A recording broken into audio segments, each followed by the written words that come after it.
Hi friends, welcome back to our channel. ఈరోజైతే కొత్తిమీర నిల్వ పచ్చడి మన వీడియోలో చేయబోతున్నామండి. 2 నుంచి 3 నెలల వరకు నిల్వ ఉంటుంది.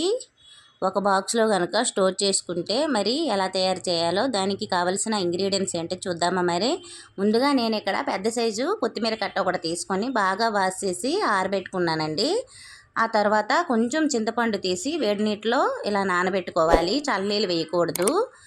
అలానే 1 స్పూను ఆవాలు, 1 స్పూను మెంతులు, మనం తినేదాన్ని బట్టి ఎండుమిరపకాయలు వేసుకోవాలండి. ఇవి కొంచెం కారం తక్కువ ఉంటాయి కాబట్టి నేను కొంచెం ఎక్కువే వేశాను. కారంగా ఉంటే ఇన్ని వేసుకోకండి, కొంచెం తగ్గించండి. ఇప్పుడు స్టవ్ మీద కళాయి పెట్టుకొని ఆవాలు, మెంతులు కొంచెం దోరగా వేగించాలి. మరి పెద్ద మంట పెట్టేసుకున్నారంటే మాడిపోతుందండి. ఈ పౌడరు మనము పచ్చడిలోకి వేయడానికి ఇలా వేపుకున్న తర్వాత మిక్సీలో వేసి పౌడర్ లాగా చేసి పక్కన పెట్టుకోవాలి. ఈ పచ్చడి మన ఇంట్లో కూరలు ఏమీ లేనప్పుడు బాగా ఉపయోగపడుతుంది. కాకపోతే పెరుగన్నం తిన్నా పెరుగన్నంతో నంచుకోవడానికి కూడా చాలా బాగుంటుందండి. చూసారు కదా, ఎర్రగా అయితే వేగాయి, పక్కన పెట్టుకున్నాను. ఇప్పుడు అదే బౌల్లో మనం తీసుకున్న ఎండుమిరపకాయలు కూడా క్రిస్పీగా అయ్యేంత వరకు వేపుకోవాలండి.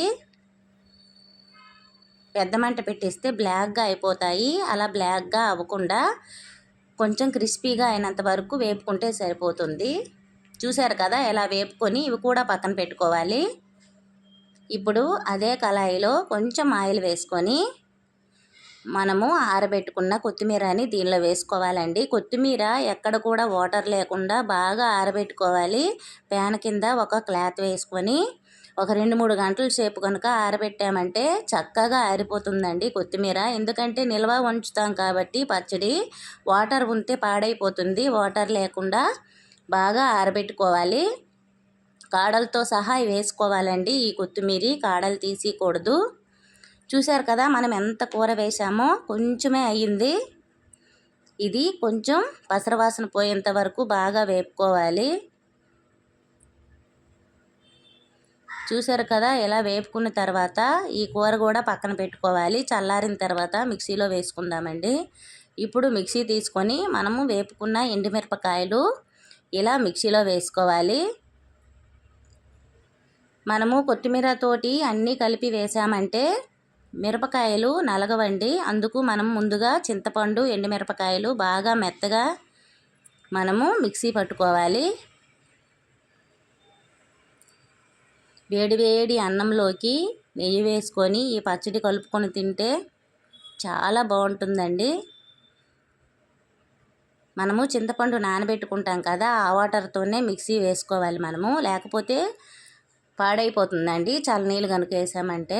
చూసారు కదా, ఇలా మెత్తగా మిక్సీ పట్టుకున్న తర్వాత మనం వేపుకున్న కొత్తిమీర కూడా దీనిలో వేసుకొని తగినంత సాల్ట్ వేసుకొని ఇంకోసారి మిక్సీ పట్టుకోవాలి. సరిపోకపోతే మనము పచ్చడి తాలింపు వేసుకుంటాం కదా, అప్పుడు కొంచెం సాల్ట్ అడ్జస్ట్ చేసుకోవచ్చండి. చూసారు కదా, ఇలా మనము మిక్సీ పట్టుకున్న తర్వాత ఇది పక్కన పెట్టుకుందాం. ఇప్పుడు మళ్ళీ స్టవ్ మీద అదే కళాయిలో 1 కప్పు ఆయిల్ వేసుకోవాలండి. నిల్వ పచ్చడి కాబట్టి కొంచెం ఆయిల్ ఎక్కువే పడుతుంది. దీనిలో పోపు గింజలు వేసుకోవాలి. శనగపప్పు, ఆవాలు, కొంచెం జీలకర్ర వేసుకొని ఎర్రగా వేగనివ్వాలండి. ఈ తాలింపు గింజలు పచ్చడి తినేటప్పుడు తగులుతూ ఎంత బాగుంటాయి కదా. అలాగే 2 వెల్లుల్లిపాయలు పొట్టుతోనే దంచి ఇలా వేసుకోవాలి. ఆయిల్లో ఇలా వేపుకోవాలండి. చక్కగా వెల్లుల్లిపాయల రసం అనేది ఆయిల్లో దిగి మంచి అరోమా వస్తుంది. పచ్చడి ఇలా చక్కగా ఫ్రై అవ్వనివ్వాలి. మంట మీడియం ఫ్లేమ్లో పెట్టుకొని ఈ ప్రాసెస్ అంతా చేయాలండి. ఇప్పుడు దీనిలో 1/2 టీ స్పూన్ ఇంగువ వేసుకోవాలి. ఒక్కసారి అయితే ఇలా ట్రై చేయండి ఫ్రెండ్స్, చాలా టేస్ట్ వస్తుంది పచ్చడి అయితే. ఒక్కసారి చేయండి ప్లీజ్. ఇప్పుడు దీనిలో ఎండుమిరపకాయలు, కొంచెం కరివేపాకు వేసుకోవాలి. కొంచెం కరివేపాకు ఎక్కువ వేసుకున్నా పర్వాలేదండి, పచ్చడిలో బాగుంటుంది కదా.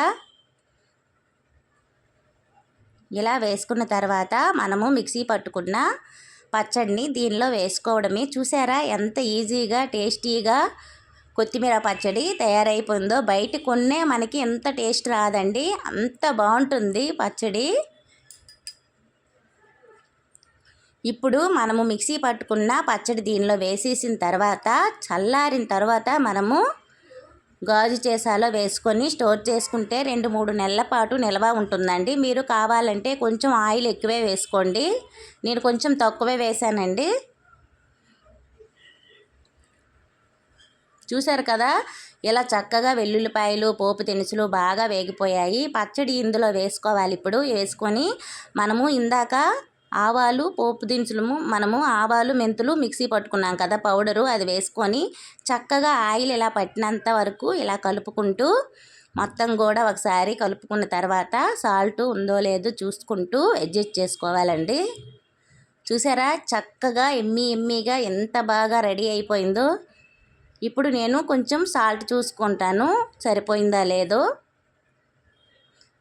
నాకైతే కొద్దిగా సరిపోలేదండి, ఇప్పుడు కొంచెం సాల్ట్ అడ్జస్ట్ చేసుకుంటున్నాను. చూశారు కదా ఫ్రెండ్స్, మీరు కూడా ట్రై చేయండి. మీకు ఎలా వచ్చిందో నాకు కామెంట్ సెక్షన్లో తెలపండి. అలాగే మన ఛానల్ని సబ్స్క్రైబ్ చేయండి. Thank you for watching.